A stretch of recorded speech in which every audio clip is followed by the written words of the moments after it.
Tonight's message is entitled, The Sins That Hang Us. You'll see the cowboys and they'll rob a bank or they'll rob a train, and you always know that they end up being hanged. That is, what they did caused them to be hanged, something that they did wrong. Well, the Bible is filled with stories also of people that were hanged. And we're not going to talk about all of them. We're going to talk about one in particular. But I will mention a few, and we'll talk about them. Absalom. He wasn't hanged and killed, but he was riding on that horse, and he had risen up against God's anointed. And what he did caused God to not have favor in him anymore.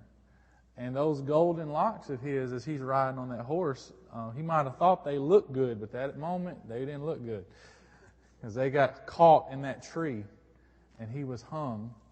And then David's soldiers came over and got him down and killed him. Judas. Judas is an interesting story because he hung himself, but what he did drove him to do that. He just couldn't live with himself because he knew that he had done wrong. He knew that Jesus was the Messiah. Can you imagine feeling in your heart that you killed the Messiah? And what he did drove him to just be so upset with himself, and he hung himself. And then we have the two thieves next to Jesus. They hung on a tree. Now there's differences in both of their stories. Both of them, however, what they did caused them to be hung on a tree and be crucified. They were thieves. And being thieves, it was law that they should be put to death. And they were hung on the tree, one on Jesus' left and one on his right. And one of them chose to believe in Jesus, and that changed his entire ending. And he is the first one to be hanged on a tree that we couldn't call him cursed, because it says, cursed is every man that hangs on a tree. But he hung on a tree, and right after it, he was carried on into glory. And Jesus as well hung on a tree. But he hung on a tree for you and me. Now the one we're going to talk about that was hanged is we're going to talk about Haman. Does everybody remember Haman? His is a funny hanging story. He thought he was going to hang somebody else, and he ends up being hanged. It's funny how God does that. But that's who we're going to talk about tonight is Haman. My key text for tonight is Galatians 3:13. And it says, Christ has redeemed us from the curse of the law, being made a curse for us, for it is written, cursed is everyone that hangeth on a tree. Christ hath redeemed us from the curse of the law, being made a curse for us, for it is written, cursed is everyone that hangs on a tree. All of these men that I've just mentioned, their sins led them to be hanged on a tree and cursed. All of them. Something they did in their life led them down that path of where they would be hung on a tree.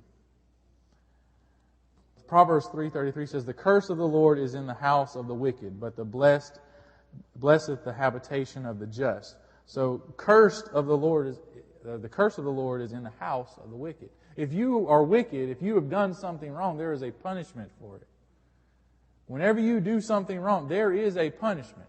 There is a punishment to every crime. Any sin that we do, there's a punishment. There is a consequence. To the alcoholic, it's cirrhosis of the liver. To those that smoke, it's cancer. Everything that you could do in life, there is a consequence to it. Now let's talk about the story of Haman. Mordecai and Esther are living in a land where Xerxes is leader. And we have the king needs a new wife. And the reason he needs a new wife is because the other one didn't do what he told her to do. And they wanted to make an example of her because she didn't do what the king told him to do. And now they're looking for a new queen. Vashti was the old one. And now there's a big ceremony trying to find a new queen. And Mordecai, Esther's uncle, says, hey, you go. Maybe you'll be queen. And God plays it right, and Esther is beautiful. And she's found as the fairest among the fair, the most beautiful of the beautiful, and she's made queen. And the king likes her, and likes her a lot. She's pretty. I mean, got nothing on my wife, but she's pretty.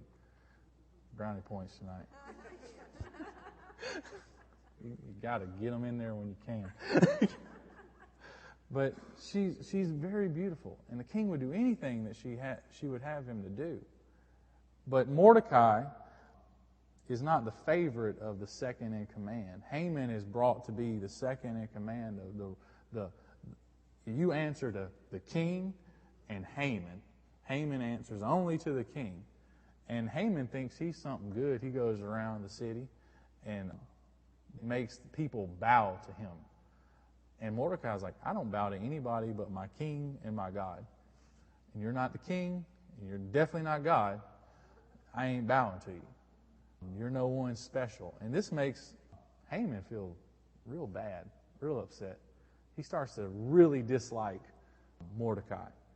And he comes up with this plan. And in that plan, he finds out Mordecai is a Jew. And if Mordecai is bad, that must mean all Jews are bad. It's got some messed up thinking there.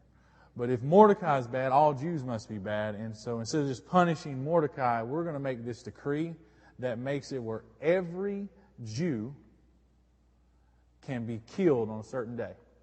And he goes to the king and he lies to the king. He says, there's this people in the land that they... Isn't that an interesting story? That plays out a lot in the Bible, doesn't it? Shadrach, Meshach, and Abednego. There's this people, Daniel Lyons in, there's this people that don't, they pray to a God, right? And we don't want them to only pray to you, king. Well, play it out in Esther. There's this people that they disobey your laws. And that's not true, because the Bible wants us to obey the laws of the land. That's not what God wants us to do. But he lies and said, there's this people, they don't obey your laws. They don't do what you say, king. They worship a God that is greater than you, and you need to wipe them out. And so the king puts his seal on Haman's command to kill all the Jews. And the Jews get all upset, and they start wearing sackcloth and ashes and just mourning to God. And Mordecai goes to Esther, the queen, who is a Jew. See, Haman didn't know that. And says, hey, you got to go to the king for us, or we are doomed. And so he goes, or she says, I just don't know.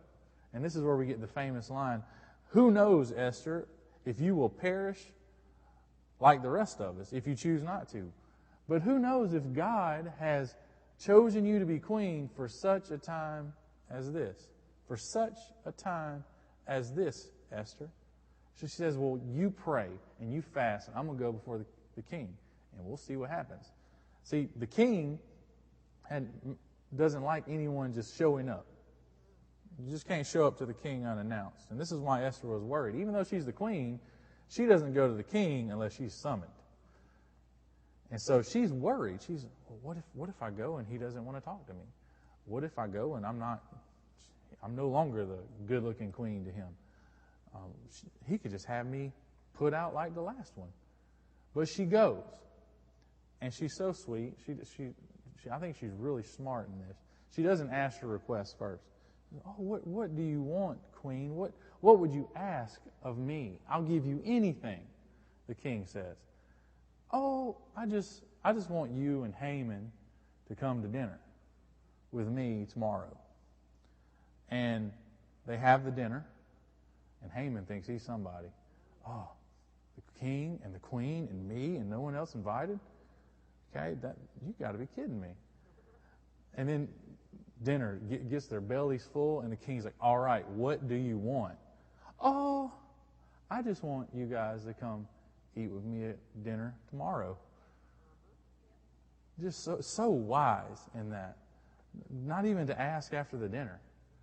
Get them and get Haman's head way up thinking he's somebody, and getting the king like, oh, I'll do anything this girl asks me to do. Anything. She's fed me twice. What do you want me to do? And then she breaks the news.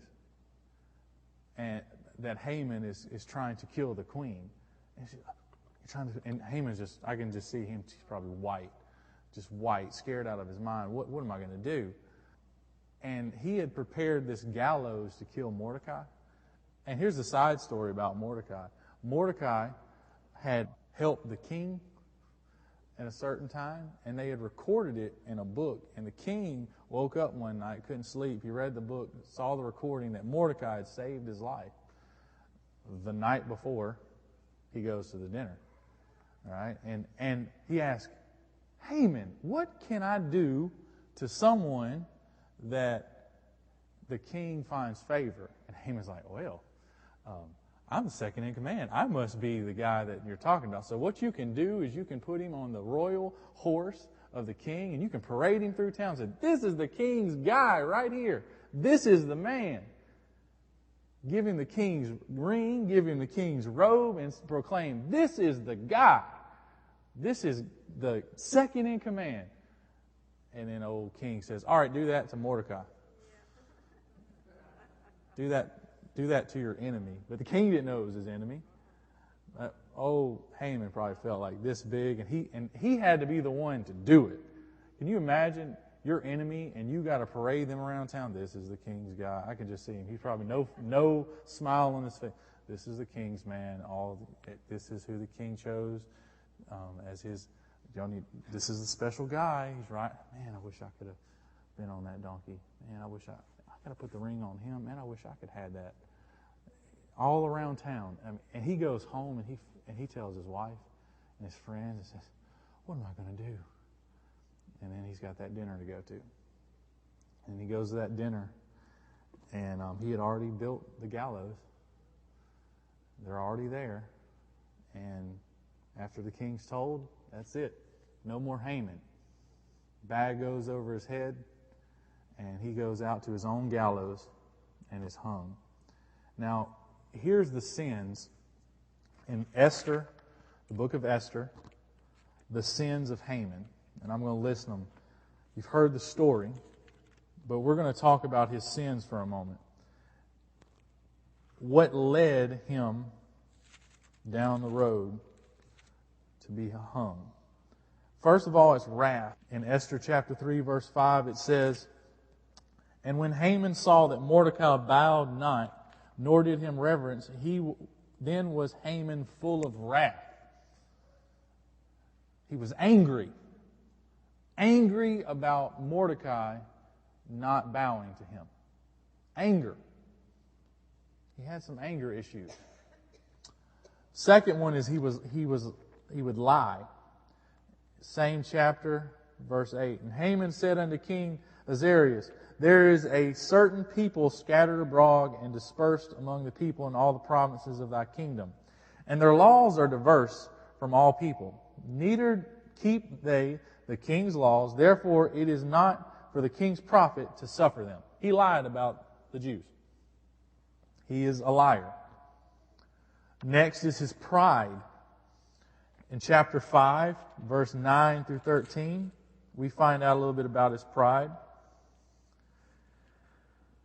Then went Haman forth that day joyful and with a glad heart. But when Haman saw Mordecai in the king's gate, that he stood not up, nor moved for him, he was full of indignation against Mordecai.